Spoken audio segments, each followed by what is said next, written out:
It's integral, and I think in the direction that we're going today, it is it is it is absolutely necessary for organizations to remain viable across a very wide spectrum of external stakeholders.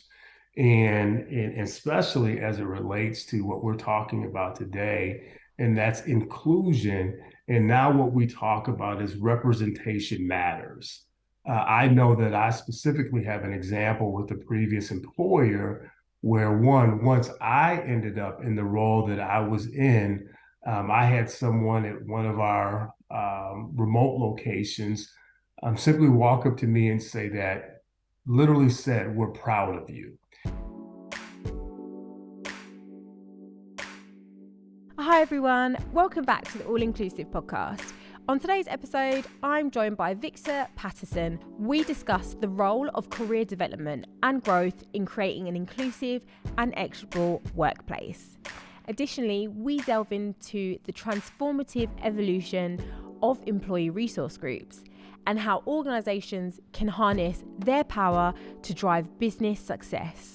As always, before jumping into the video, make sure to hit that subscribe button, turn on your notification bell, and follow on your favourite podcast platform so that you never miss an episode. That being said, let's jump in. Hi, Victor. Hello. So glad to speak with you today. I'm really excited. Thanks for joining me. You're welcome. Thanks for having me. So let's kick things off. Tell our listeners a little bit more about you and where you are today. So certainly, my name is Victor Patterson. I have been a practicing HR leader for over 20 years now, and in doing so, I've been actively involved in diversity, equity, inclusion, and advancing cultures through integrating people with differences and different backgrounds. I am deeply passionate about the intersection of elevating people's engagement, elevating people's talent, but also combining that with the business strategy. And so generally, my secret sauce is elevating the level of engagement through people while also making sure that businesses either turn around, achieve, or succeed their performance objectives. And in doing so, creating an inclusive environment where everyone's voice is able to be heard. Oh, When I'm not doing that work and things that we've talked about, I enjoy spending time with family. And as you're able to see with my background, I'm an avid and passionate golf fan and golfer.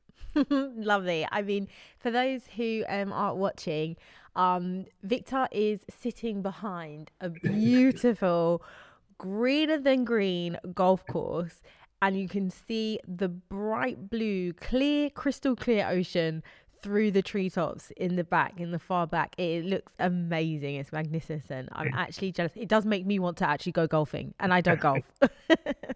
Thank you. So, Uh, um, it's great. Like it's great to hear. I like the way that you explain your role as a DEI leader, mhm, and your secret sauce. So mhm.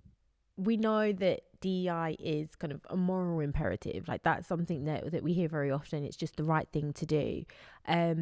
But how can we move from that and make it more a business imperative?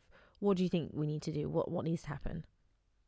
It's an excellent question. And I think the idea that it's a moral imperative is probably a false idea. When we think about business, in many cases, and there are very rare ones, the purpose of business is to make sure that it is profitable year over year. And so when we look at the world today and how it has evolved, including the fact that people of different backgrounds, cultures, ethnicities, and races are all contributing to the global domestic, the global impact of business. It really is a business imperative. And so I think the idea that it is a moral imperative is probably something that we should shove to the side slightly and really begin talking about it as a business imperative. And when we understand that, what we realize is that the marketplace externally is actually our employee base internally. So for you, um, what steps have you seen to be the most effective in creating and making this culture of inclusivity and diversity a key business imperative? Excellent question. I think the few things that immediately come to mind, and first and foremost, it's how I've been able to position myself, and that has been as a business professional who happens to be leading human resources.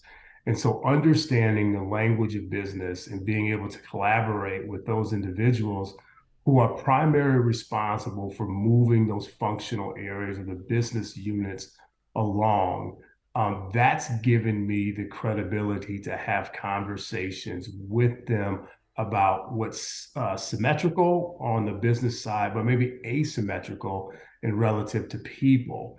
The other thing that I think is critically important here is making sure that human resource, or in this case, myself and even DEI leaders, are speaking the same language on what matters most, what skills, what competencies are of value in the organization. And so once I've done that and found the marriage between those two, it's empowered me, or I've been empowered to influence how the areas within my responsibility are ultimately being shaped.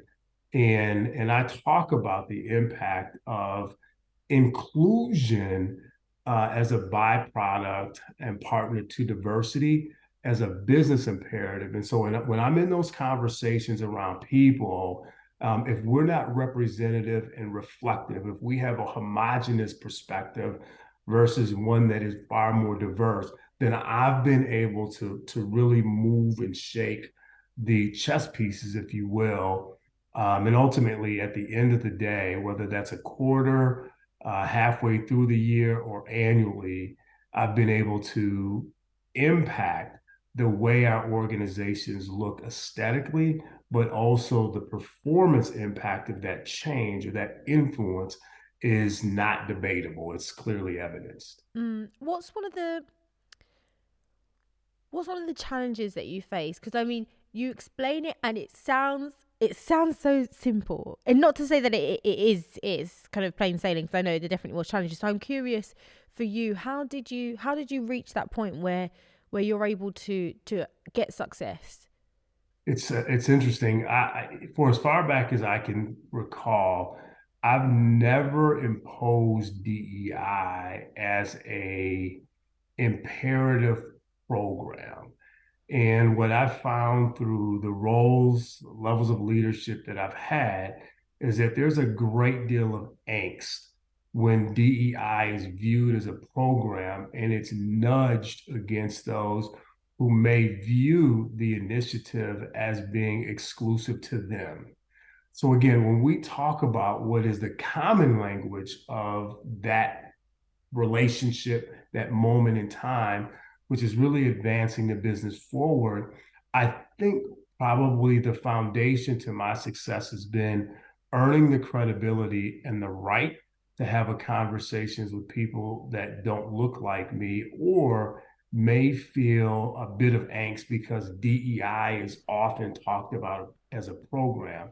And so when I'm able to sit at the table and have those conversations, do some educating, do some coaching, incorporate data that may support the direction that I'm trying to lead those leaders, and then ultimately do and move in a direction similar to what I talked about a moment ago. I think where we ultimately see a win-win is the performance of that organization or that business unit is moving forward. At the same time, we've revealed that there are people from different backgrounds who are equally engaged, equally capable, and perfectly positioned to deliver sustainable solutions over a longer period of time. But it's not easy. It is not. It is not easy. So I think your point is spot on. It's not one conversation. Oftentimes, you take the pushback, you absorb the pushback, but then you find a different way to communicate your message with the idea of maybe taking small bites, but the bites have to be taken within a defined period of time because business isn't going to wait for everybody to come along perfectly on the journey. Mm. And talking about kind of like not everyone's going to wait for for that kind of perfect perfect moment to come along. What's your opinion on kind of personal development, career development and growth towards advancing these equitable and inclusive cultures? Like what role do they play? I think it's critically important. It's integral, and I think in the direction that we're going today, it is um, it is it is absolutely necessary for organizations to remain viable across a very wide spectrum of external stakeholders. And especially as it relates to what we're talking about today, and that's inclusion. And now, what we talk about is representation matters. I know that I specifically have an example with a previous employer where once I ended up in the role that I was in, I had someone at one of our remote locations simply walk up to me and say that, literally said, "We're proud of you." And I didn't understand what it meant at the time, but as that moment in that environment ended for me, at least at store, and I was able to reflect on that comment, I clearly understood what that meant.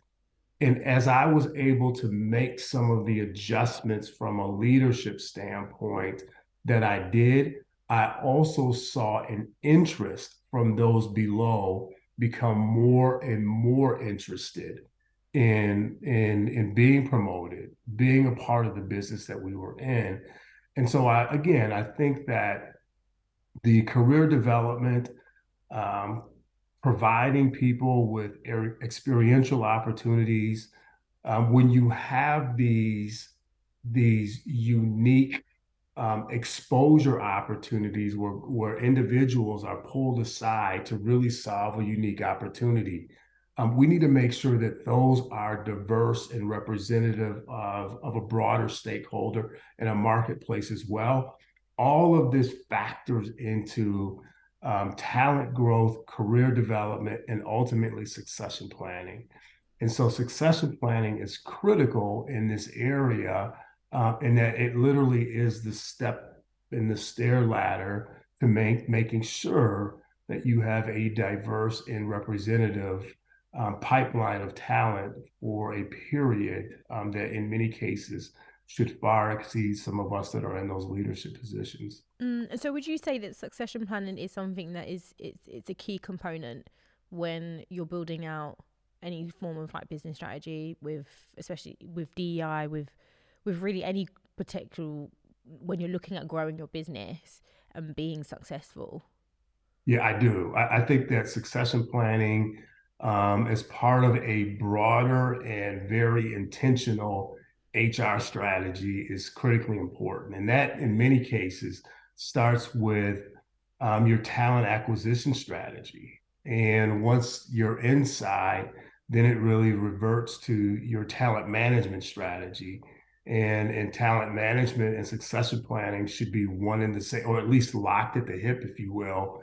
And there are ways to make sure that you're moving in the direction that ultimately benefits the organization in the present and for the future, and ensuring that your leadership looks like your consumer base, your marketplace. Mm. So talking a little bit more in terms of the inclusion aspects of things, Mhm. um, employee resource groups. We know there's a lot that have been popping up in a number of organisations. Some have always had them, Yep. others not so much, and they've recently now come about, which is all good. And I think employee resource groups are amazing. Um, Mhm. However, how do we kind of ensure that these ERGs aren't just simply there for a visual and aspect for the business. Do you know what I mean? Like, how can we ensure that the ERGs are actually an imperative business resource?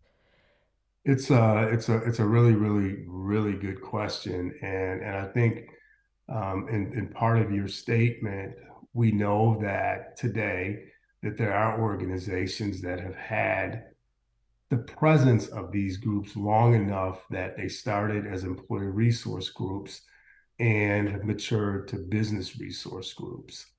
How do we go about ensuring that their value transitions to business resource groups? I think that you have to have the right executive sponsor. I think that you have to have the right senior executive um, leader and sponsor as well. It's important that from the C-suite down, that everyone understands the purpose, the depth, and the value of an employee resource group, not just to the obvious, which I think oftentimes is retention. It's the opportunity for people with like minds and like interests to come together. However, often organizations allow that to happen, but also to understand, and HR needs to be a part of this, that employee resource groups and their evolution to business resource groups can be a part of a talent management or talent development process, right?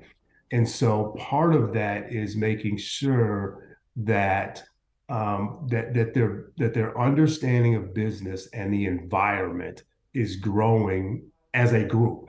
And that means being able to give presentations to the group from senior leadership. But it also means that whenever there are unique opportunities and a business is having to pivot on its strategy, or they're looking to do market segmentation on whatever that may be, that they know that they have a critical resource right inside of their doors. And that resource is the employee resource group. And so using or leveraging those employees to really validate, um, add a unique component to whatever organization is working on, but also being able to fuel their growth by kind of debriefing the quarterly investor statement, if you will, or talking strategically about what this means and how it impacts this market and so on and so forth. When you increase the competency level of that unique group, then you do begin to transition them from an employee resource group to a business resource group, giving them all of the opportunities that are at least traditionally afforded to kind of those one-on-one opportunities. Oh, fantastic. I mean, I think that all sounds amazing, and I think it's easier said than done, but it's a done that you can do, if that makes sense. Mhm. With the right, if with the right intentions, and if you take the time out and really knuckle down and build out everything that you said, um it will create an employee resource group that actually it does what it says on the tin, right? Yep. And it is a resource not just for the employees but for the business overall. Absolutely. Absolutely. I mean, if you think about it, at the end of the day, the resource groups are just the congregation of employees from different areas of that business. And so the idea that they wouldn't be of value in a different way seemingly is a miss for me. But you're right, it has to be conscious. It has to be very, very intentional.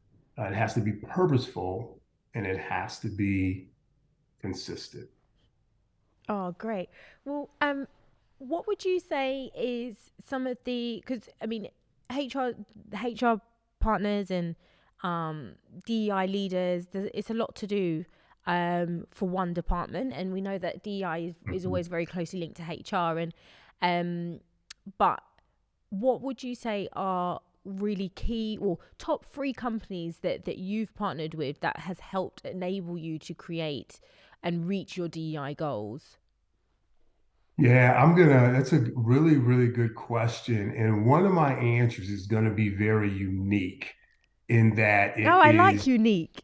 yeah, That's why I asked this question because I'm always it's, interested to hear because I feel it's like gonna, it's not just DEI is there's a lot to do. Do you know what I mean? So you can't simply expect it all to just come from the organisation internally. I would say when I think about the organizations that have allowed me to do it well, the two organizations that I'm most proud of would be Target.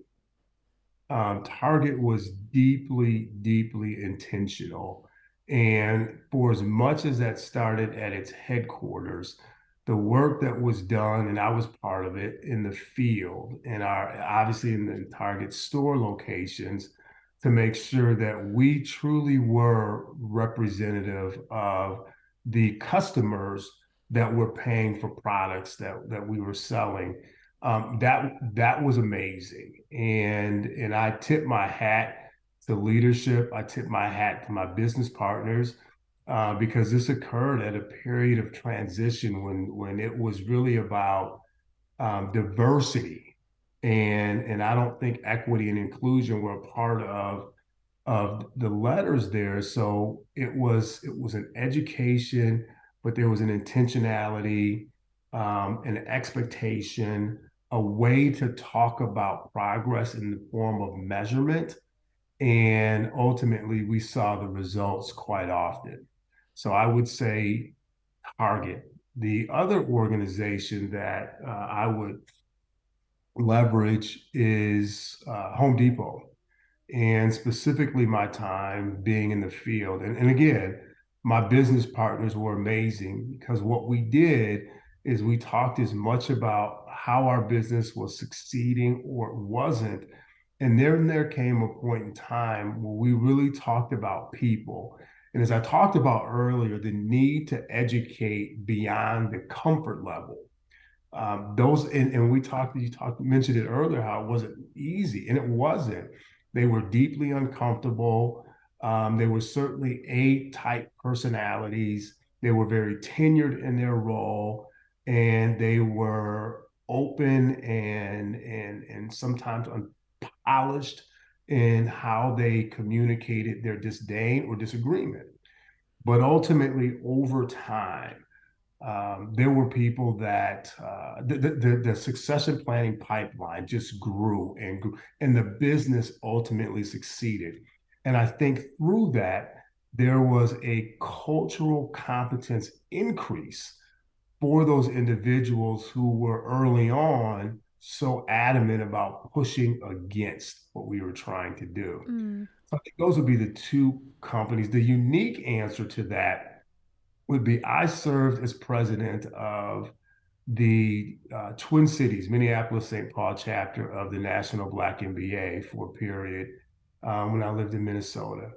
And as a community, as a business community, a number of large Fortune 500 companies, both domestic and international, are headquartered there. And they were all in pursuit of adding professionals of color into their employee and leadership levels.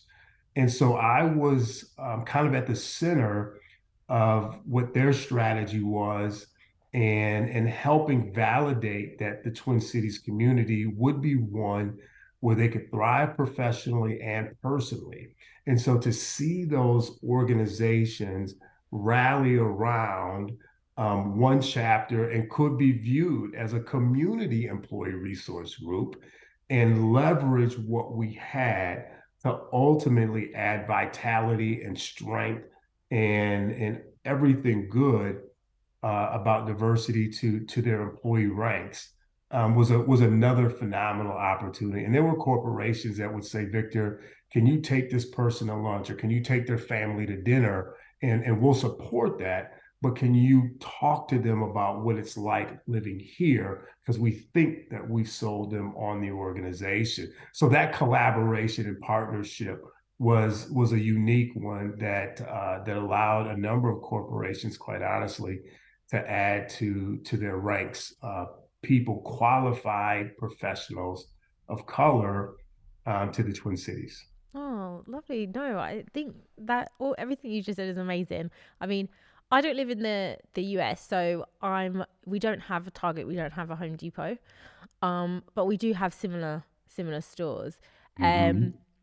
but I thought what I found quite interesting is when you talked about the your experience at Home Depot. Um Mm-hmm. I'm interested to hear what do you think was a turning point for those individuals that were giving quite a bit of pushback on what you were doing. That's an excellent question. Um, and let me it's a simple answer, so let me make sure really respond to that question. It was first and foremost, it was trusting me. And I had to earn that trust. And there were certainly some things that I did leading up to that moment to do that. But I led hire of someone, an ethnically diverse male, who in about 6 months had really proven adept at understanding the business, engaging people, and then moving an area that had been viewed as challenging forward. And so what that did was it put my business partners back into the seat of their chair, if you will. They Mhm. were no longer on the front. And I used that to springboard that. The other piece of that was being able to articulate the skills and competencies of the person and why I was a fan, or at least led the selection of that person, and then relating that to my observation of specific individuals, those ethnically diverse individuals who actually were in our business, Mhm. and getting those individuals to support how we were going to develop these individuals going forward.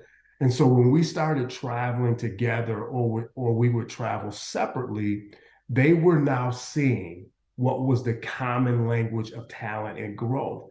And in some cases, they were seeing more from people that they had just by habit otherwise selected.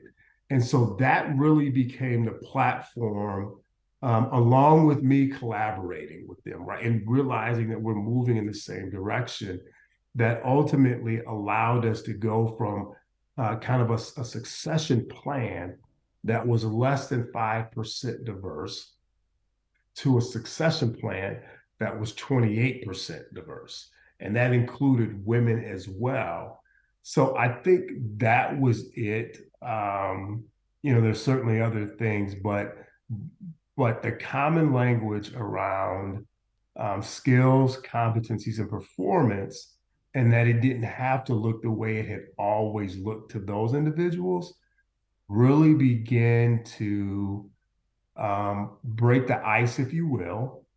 It certainly led to deeper conversations that helped them, as I mentioned earlier, become more culturally competent.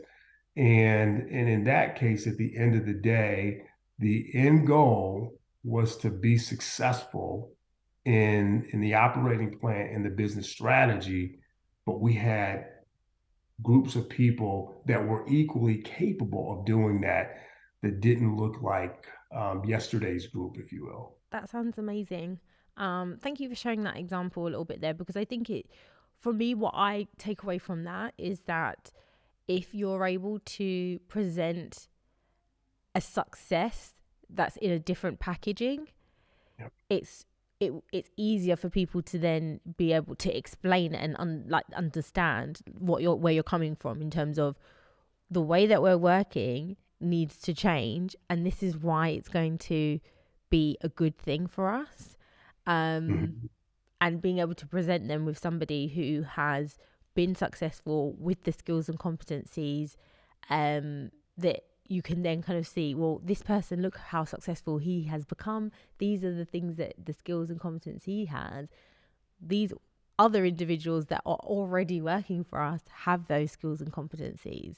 They're just missing this, this, and this, which we can help them with. So why not do that? Yeah. Natasha, you're spot on. The other thing that I would say, and it's not an absolute, but I think it's important. I do think that it's important for HR functions to be as diverse as we're ultimately expecting the organization to be. And that's on a relative scale because oftentimes your HR team or department is really a percentage of the total employee base. But I do believe that it is important for that representation to exist, and also that different voice to exist, if you will. And the reason for that is, from my experience, we know that functional leaders are very good in the space that they have expertise in. Right, wrong, or indifferent, they rely on human resources to be the subject matter expert in people. And so when it comes to that, and when it comes to a marketplace in a world that is evolving, and it's evolving in very obvious and maybe less obvious ways, that HR has to be at the forefront. We have to be courageous. We have to be strategic. We have to be as heightened and adept at understanding the business environment externally as we're supposed to internally. And we have to be able to educate and influence so the organizations that we support are successful in the moment, but that their brand and positioning remains relevant even beyond that. That is so very important. I probably could make a bet that in some cases, the examples that I shared with you today may not have happened if I had not been in the position and in the role that I was in. We could debate it either way, but certainly my belief is that being in that seat and having that voice and understanding business and being viewed and earning the credibility and respect ultimately led me to do some things that I view as successes in the roles that I've had.